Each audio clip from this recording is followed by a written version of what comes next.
When I moved abroad to Ireland last year, the biggest thing for me outside of doing more social media and music was for my wife and I to never stop dating and always do cool things together. So that's what we did today. We went to a weird ass museum. Even on the trip there though, it was always shenanigans as always whenever Sarah and I do something.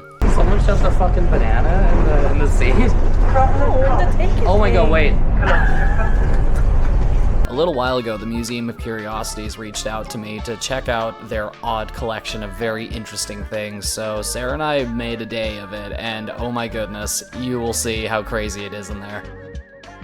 Remember like that man in the iron mask thing? Yeah.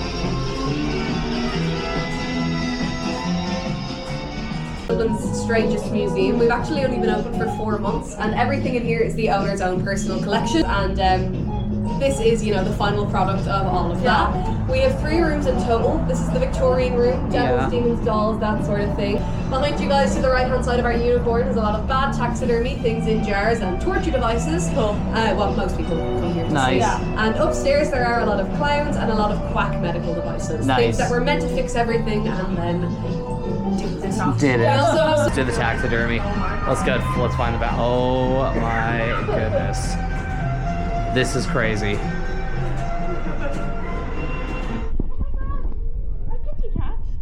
Oh.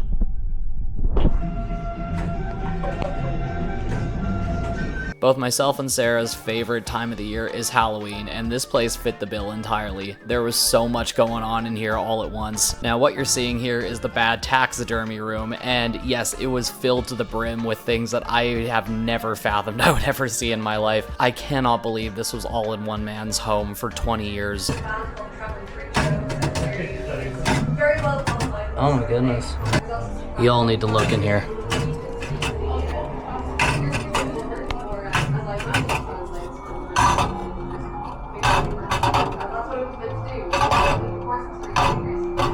What? Finger balls.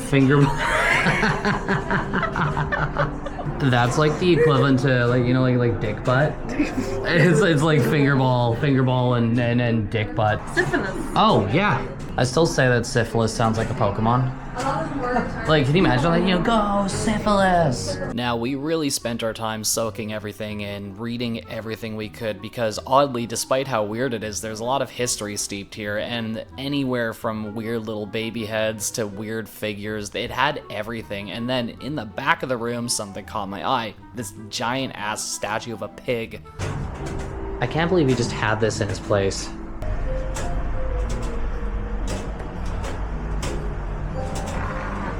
Where would you find something like this?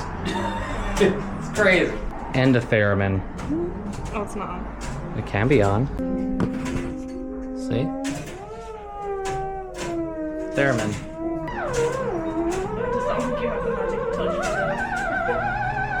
Now it's a little dark in here, but right in the back of the room there was some stuff like old chastity belts and other things that could prevent you from sticking your pee-pee into things, and it's all really painful looking, honestly. To expand and inflict pain when inserted into the... Oh, Jesus! This is the first room. There's 2 more to check out. I'm in awe. I'm truly in awe at this. Now, we didn't want to miss a single thing, so we made sure to double back and check everything, all the way from spooky eye dolls to weird masks, things that should belong in a haunted house. We were soaking up everything. We spent a fair bit of time in there just really checking out everything before we finally decided to mosey on into the next room, which had a lot more spooky, haunted, and cursed stuff. Alright, so this next room is the Victorian room. Now, there's lots of stuff in here. I need to see all of it. I need to see absolutely all of it. Unbelievably cool in here. Now, there was a lot going on in this room, but something else caught my eye as I moved around a bit more because, you know, I've played Last of Us 2, and probably so have you. Check this. There is actually a mummified rat king. I've only seen a rat king just on Google, but I've never actually seen one in person. Look at this. Yeah. Brothel candles. Small candles used in a brothel to mark the length of a client's visit.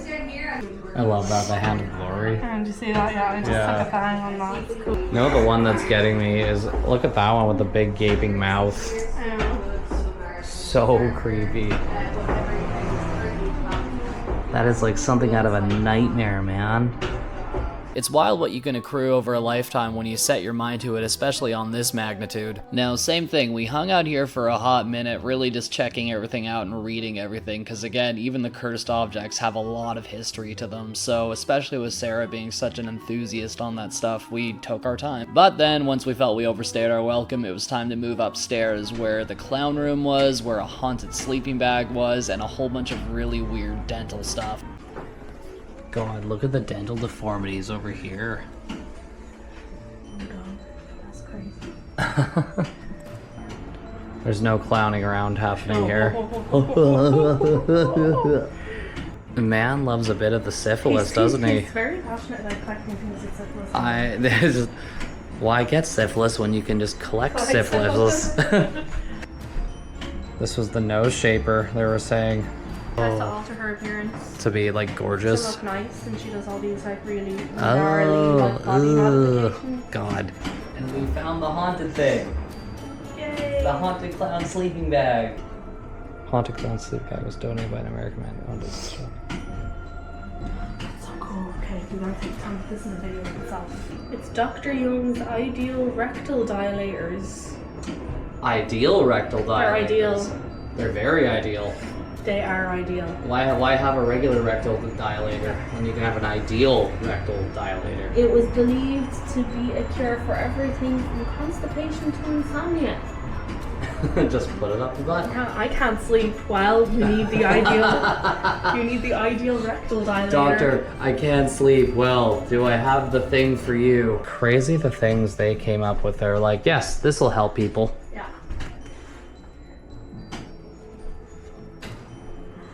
It's always the old dentistry stuff. That's always like the worst for me.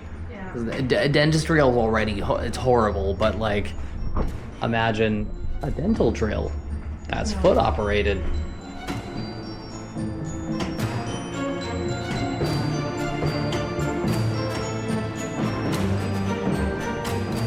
Now, we spent a couple solid hours in there, and then afterwards we worked up an appetite looking at all the weird stuff, and this is still a date, remember? So we gotta go get food somewhere. Sarah and I ended up going to get burgers, and of course, afterwards, this is Ireland, so what the hell do? We go get pints, and we ran to the nearest pub to go get a couple Guinness to wind off a really good day. Moral of the story is never stop dating, because you married your person for a reason, so you always want to keep doing fun stuff and building cool memories together. And lastly, if you haven't, hit the follow button and subscribe, maybe leave a comment for more vlogs and shenanigans.